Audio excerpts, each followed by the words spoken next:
السلام عليكم ورحمة الله وبركاته. قبل ما نبدأ المباراة اللي معنا أتمنى منك تصلي على النبي وتعمل لي اللايك الجميل بتاعك. يلا يا عم اعمل اللايك. اللايك فين؟ اللايك يا جدعان، اللايك فين؟ عملت لايك؟ طب تعالى معنا إن شاء الله. النهاردة معنا مباراة قوية جدا جدا، مباراة ريال مدريد وليفانتيجن. تمام، المباراة اللي هتبدأ على الساعة 10:30 بتوقيت القاهرة والساعة 11:30 بتوقيت الإمارات. طبعا يا جدعان المباراة منقولة على قناة بي ان سبورت اتش دي 1، يعتبر مباراة قوية جدا جدا.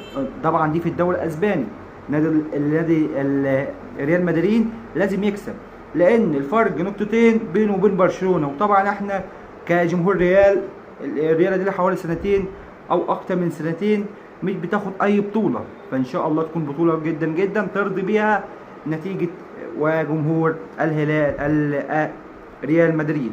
وبس كده يا جدعان، دي كانت حلقتنا. صلوا على النبي عليه افضل الصلاه والسلام. وليتس جو. سلام.